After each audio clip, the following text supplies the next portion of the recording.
اعوذ باللہ من الشیطان الرجیم بسم اللہ الرحمن الرحیم ولما سکت عن موسى الغضب اخذ الالواح وفی نسختها هدى ورحمة للذین هم لربهم یرہبون۔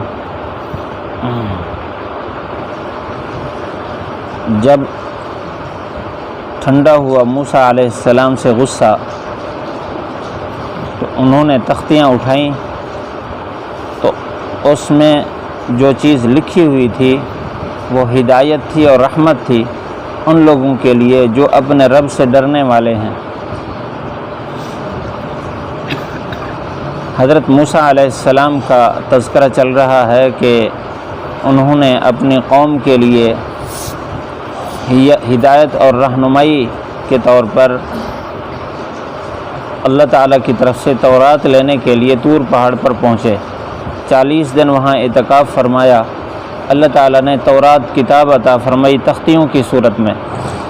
موسیٰ علیہ السلام کے پاس اطلاع پہنچ چکی تھی وہاں اللہ کی طرف سے کہ آپ کی قوم ایک بچڑے کو پوج رہے ہیں۔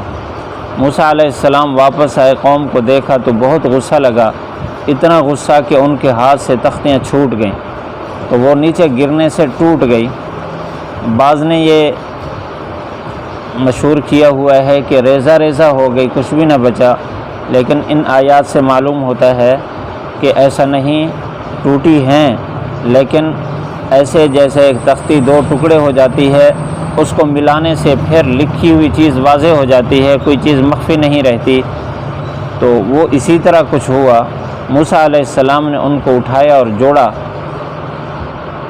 وہ تورات تھی۔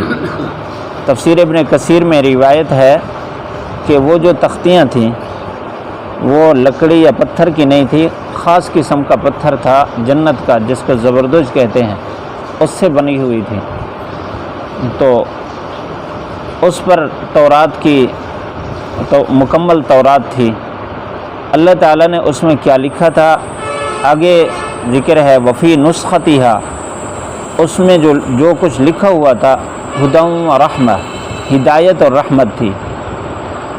قرآن مجید میں یہ الفاظ خود قرآن مجید کے لیے بھی استعمال ہوئے، جس طرح الف لام میم ذالک الکتاب لا ریب فیہ ھدی للمتقین، کہ یہ کتاب ایسی جس میں کوئی شک نہیں ہے اور متقین کے لیے ہدایت ہے۔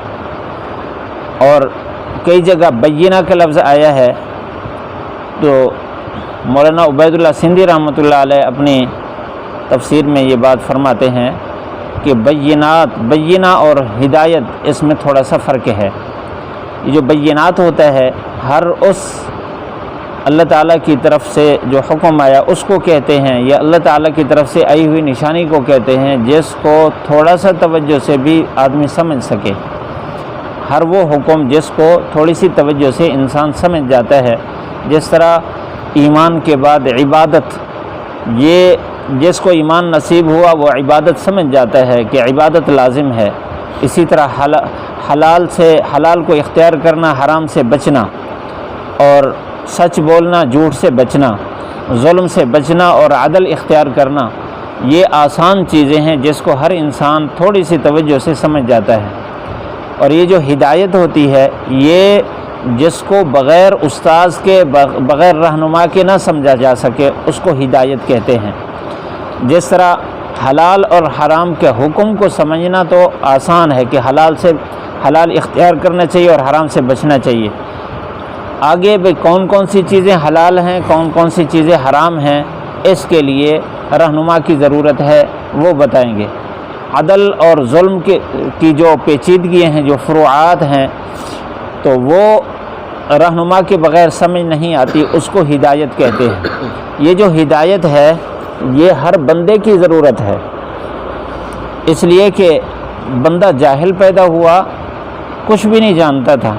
اللہ تعالیٰ نے اس کو عقل، فہم، ادراک اتنا دیا ہے جس سے واضح چیزیں پہچان سکتا ہے، بس باقی جو فروعات ہیں، پیچیدگیاں ہیں، ان کو نہیں پہچان سکتا۔ اللہ تعالیٰ نے ہدایت کا انتظام خود فرمایا۔ حضور صلی اللہ علیہ وسلم اور تمام انبیاء علیہ السلام کو جبرائیل علیہ السلام کے ذریعے ہدایت کی طرف متوجہ فرمایا، پھر نبی کو امتی کے لیے اور ایک امتی کو دوسرے امتی کے لیے، جو حضور صلی اللہ علیہ وسلم کے علوم کو لینے والے صحابہ ہیں، پھر تابعین ہیں، تو سلسلہ بسلسلہ جو ان سے سیکھتے جا رہے ہیں تو وہ آگے ہادی بنتے ہیں، رہنمائی کرتے ہیں۔ اللہ تعالیٰ نے ہر انسان کے لیے کوئی نہ کوئی رہنما ضرور بنایا ہے۔ یہ الگ بات ہے کہ انسان اس سے رہنمائی لے یا نہ لے، رہنما کا انتظام ضرور کیا ہے۔ تو یہاں تورات کے لیے کہا جا رہا ہے کہ ہدن، یہ ہدایت ہے، اور دوسری صفت آگے بیان فرمائی ورحمتن، ہدایت کے اندر رحمت ہوتی ہے۔ رحمت کا خود وسیع معنی ہے، ایک رحمت معنی مہربانی اور ایک رحمت کا معنی صلاح، خیرخواہی۔ تو ہدایت کے اندر ضرور خیرخواہی اور صلاح ہوتی ہے۔